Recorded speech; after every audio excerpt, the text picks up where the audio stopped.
বোনেরা এবং উপস্থিত বিএনপি অঙ্গ সহযোগী সংগঠনের প্রিয় ভাই ও বোনেরা, প্রিয় এলাকাবাসী, আসসালামু আলাইকুম। আসসালামু আলাইকুম। কেমন আছেন সবাই? এই যে আমার হাতের বাম দিকে আপনারা কেমন আছেন? আলহামদুলিল্লাহ। হাতের ডানে আলহামদুলিল্লাহ, আর সামনে যারা আছেন আলহামদুলিল্লাহ। প্রিয় ভাই বোনেরা, আজ আন্তর্জাতিক শ্রমিক দিবস।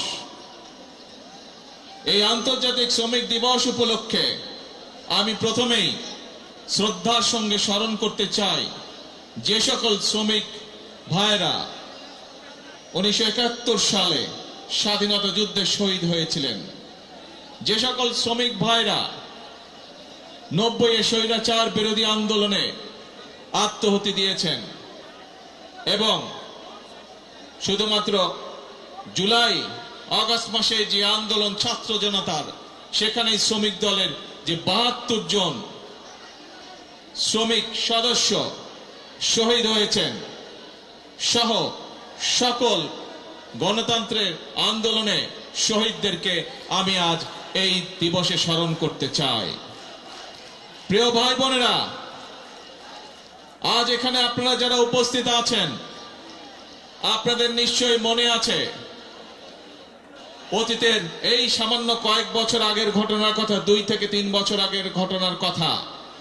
আজ এখানে আমরা শান্তিপূর্ণভাবে এই সমাবেশের আয়োজন করছি, কিন্তু মাত্র কয়েকদিন আগের কথা, এই রাজপথ, এই আশেপাশের দালান কোঠা, এই এলাকার প্রতিবেশী ভাইয়ের বোনেরা সকলে সাক্ষী আছেন যে এখানে যখন বিএনপি, শ্রমিক দল, যুব দল, ছাত্র দল, স্বেচ্ছাসেবক মহিলা দল যারাই যখন সমাবেশ করেছে, আমাদেরকে তখন আতঙ্কিত থাকতে হতো কখন সেই স্বৈরাচার বাহিনী হামলা করে বসে। নিশ্চয়ই আপনাদের মনে আছে। আপনারা কি ভুলে গিয়েছেন সেই ঘটনা? ভুলে যাননি। এবং আজ থেকে 2 বছর আগের ঘটনা, প্রায় 2024 সালের 5ই আগস্ট বাংলাদেশের মানুষ স্বৈরাচারকে ছাত্র জনতার আন্দোলনের মাধ্যমে বিদায় করে দিয়েছে এই দেশ থেকে। প্রিয় ভাই বোনেরা, সেই স্বৈরাচারের বিগত প্রায় 1 যুগের বেশি সময় আমরা কি দেখেছি? আমরা দেখেছি শুধু যে শ্রমিককে তার অধিকার থেকে বঞ্চিত করা হয়েছে তা নয়, শুধু যে ছাত্রদেরকে তাদের অধিকার থেকে বঞ্চিত করা হয়েছে তা নয়, শুধু যে শিক্ষকদেরকে তাদের অধিকার থেকে বঞ্চিত করা হয়েছে তা নয়, শুধু যে নারীদেরকে তাদের অধিকার থেকে বঞ্চিত করা হয়েছে তা নয়, এই দেশের প্রত্যেকটি খেটে খাওয়া মানুষকে তার অধিকার থেকে বঞ্চিত করা হয়েছে।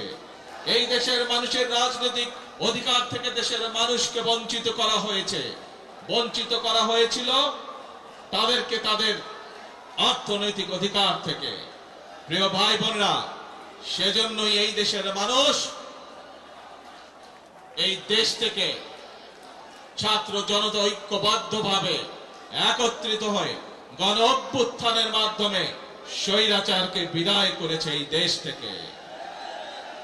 আমরা দেখেছি স্বৈরাচারের সময় কিভাবে দেশের অর্থনীতিকে লুটপাটের মাধ্যমে ধ্বংস করে দেওয়া হয়েছিল। আমরা দেখেছি কিভাবে দেশের শিল্প কলকারখানাগুলোকে ধীরে ধীরে বন্ধ করে দেওয়া হয়েছিল এবং এক পর্যায়ে গিয়ে ধ্বংস করে দেওয়া হয়েছিল, এবং বিদেশি জিনিসকে কিভাবে এই দেশে আমদানি নির্ভর করা হয়েছিল, এই দেশের পুরো অর্থনীতিকে কিভাবে ধীরে ধীরে আমদানি নির্ভর করে গড়ে তোলা হয়েছিল।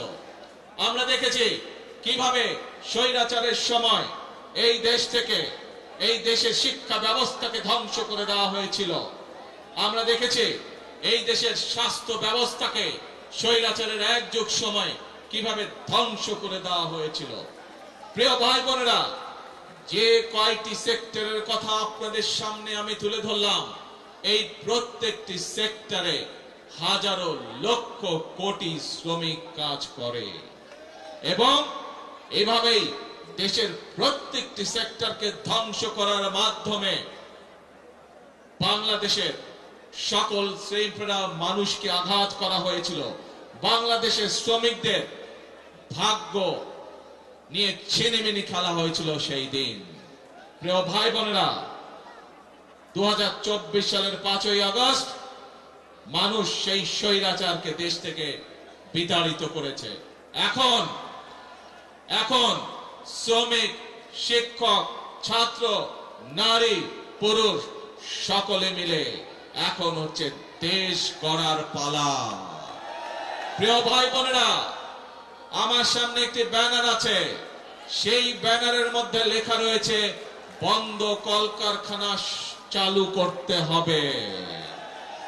প্রিয় ভাই বোনেরা, বর্তমান সরকার বিএনপি সরকার, জনগণের ভোটে নির্বাচিত সরকার, এবং সেই জন্যই সরকার গঠিত হওয়ার পরে সাথে সাথেই আমি সংশ্লিষ্ট ব্যক্তিবর্গকে সাথে নিয়ে বসেছি এবং নির্দেশনা দিয়েছি। এবং আপনারা জানলে খুশি হবেন, এই সপ্তাহে গত 1 মাস আগে আমি নির্দেশনা দিয়েছি যে কিভাবে আমরা কত দ্রুত আমরা বন্ধ কলকারখানা কোনটি চালু করতে পারবো, যাতে আবার সেই সকল শ্রমিক যারা কর্মসংস্থান হারিয়ে বেকার হয়ে গিয়েছিল সেই সকল শ্রমিকের কর্মের ব্যবস্থা আমরা করতে পারি। সেই মিটিংটি এই সপ্তাহে আবার নির্ধারিত হয়েছে। ইনশাআল্লাহ বাংলাদেশের অনেকগুলো কলকারখানা যেগুলো বন্ধ হয়ে গিয়েছে বিগত বছরগুলোতে, পর্যায়ক্রমিক ভাবে আমরা সেই কলকারখানাগুলোকে আবার চালু করার উদ্যোগ গ্রহণ করেছি। প্রিয় ভাই বোনেরা, শুধু এই বন্ধ কলকারখানা চালু হলেই সকল শ্রমিকের কর্মসংস্থানের ব্যবস্থা হবে না, আমরা জানি।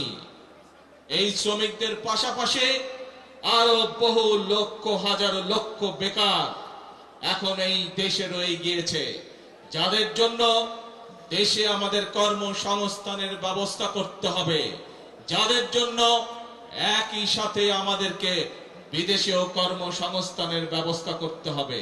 এবং সেই জন্যই আমরা বিদেশি বিনিয়োগকারী সহ দেশীয় বিনিয়োগকারীদের সাথে এরই ভিতরে আলাপ আলোচনা শুরু করেছি।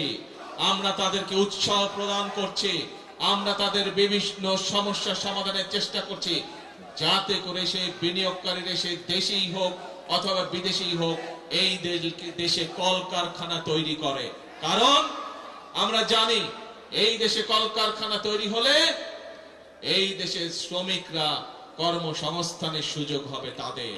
আমরা জানি শ্রমিকরা যদি ভালো থাকে তাহলে বাংলাদেশ ভালো থাকবে। আমরা জানি কৃষকরা যদি ভালো থাকে তাহলে এই বাংলাদেশ ভালো থাকবে।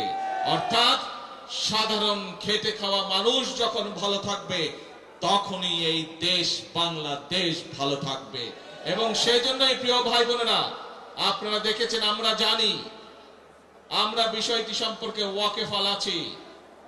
এইখানে রাস্তা, ঢাকা শহরের বিভিন্ন রাস্তায় আপনারা দেখেছেন হকার ভাইরা ছিল, কিন্তু যানজট সহ সাধারণ মানুষের চলাফেরার অসুবিধার জন্য আমরা হকার ভাইদেরকে সরিয়ে দিচ্ছি। কিন্তু আমরা এটাও বুঝি তারাও মানুষ, তাদেরও পরিবার আছে, তাদেরকেও চলতে হবে, খেয়ে পড়ে তাদেরকেও বাঁচতে হবে। সেজন্যই আমি সংশ্লিষ্ট কর্তৃপক্ষকে সাথে সাথে নির্দেশনা দিয়েছি যে হকার উচ্ছেদ করলে শুধু হবে না, এই মানুষগুলো যাতে খেয়ে পড়ে বাঁচতে পারে, কর্মসংস্থান মানে ব্যবসা করতে পারে, তারও ব্যবস্থা করতে হবে। এবং আপনারা দেখেছেন এরই মধ্যে তার প্রক্রিয়া শুরু হয়েছে। আমরা জানি সকলকে হয়তো একসাথে আমরা ব্যবস্থা করে দিতে পারবো না, পর্যায়ক্রমিক ভাবে আমরা ব্যবস্থা করব, কিন্তু ইনশাআল্লাহ আপনাদের নির্বাচিত সরকার অবশ্যই খেটে খাওয়া মানুষের কর্মসংস্থানের ব্যবস্থা করবে। এবং সে কারণেই আপনারা দেখেছেন গতকাল থেকে উত্তর মহানগরী এবং দক্ষিণ মহানগরীতে এই প্রক্রিয়া শুরু হয়ে গিয়েছে। আমরা পর্যায়ক্রমিক ভাবে যারা হকার ভাই তাদেরকে তারা যাতে শান্তিতে ব্যবসা বাণিজ্য করতে হয়, কোন রকম বিশৃঙ্খলার মধ্যে যাতে তাদেরকে পড়তে না হয়, সেই জন্য বিভিন্ন জায়গা ঠিক করে তাদেরকে ধীরে ধীরে সেই জায়গায় আমরা পুনর্বাসনের চেষ্টা করছি।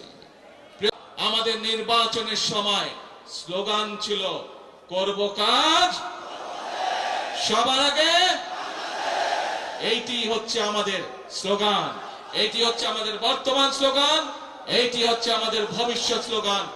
যেই স্লোগানের বলে বলিয়ান হয় ইনশাআল্লাহ আমরা এই প্রিয় মাতৃভূমিকে আমাদের প্রত্যাশিত বাংলাদেশ হিসেবে গড়ে তুলতে পারবো।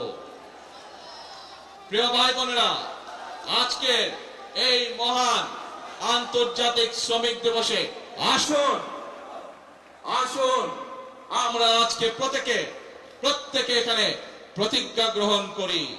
আমরা আজকে এখানে প্রত্যেকে শপথ গ্রহণ করি যে যেই বাংলাদেশের প্রত্যাশা প্রত্যেকটি নারী পুরুষ প্রত্যেকটি মানুষের মনে রয়েছে, সেই প্রত্যাশিত বাংলাদেশ গড়ে তোলার জন্য আসুন আমরা প্রত্যেকে এক একজন শ্রমিক হিসাবে, দেশ গড়ার শ্রমিক হিসাবে আমরা নিজেদেরকে প্রস্তুত করব। আমরা প্রত্যেকে এক একজন দেশ গড়ার শ্রমিক হিসাবে আমাদের জীবনের বাকি দিনগুলোকে আমরা অতিবাহিত করব। কে ভাইরা, আমরা কি এই প্রতিজ্ঞা গ্রহণ করতে পারি? আমার সাথে আছেন আপনারা? দেশ গড়ার শ্রমিক হিসেবে কি আপনারা নাম লেখাতে রাজি আছেন? আলহামদুলিল্লাহ। প্রিয় ভাই বোনেরা, মনে রাখতে হবে শহীদ রাষ্ট্রপতি জিয়াউর রহমানের সেই একটি কথা, প্রথম বাংলাদেশ আমার, শেষ বাংলাদেশ। জীবন বাংলাদেশ আমার, মরণ বাংলাদেশ। আসুন এই বাংলাদেশই আমাদের প্রথম ঠিকানা, এই বাংলাদেশই আমাদের শেষ ঠিকানা। এটি হোক আমাদের প্রথম এবং শেষ ঠিকানা। আজ আবারও দেশ গড়ার প্রত্যয় ব্যক্ত করে, দেশ গড়ার শপথ ব্যক্ত করে আমি আমার বক্তব্য শেষ করছি।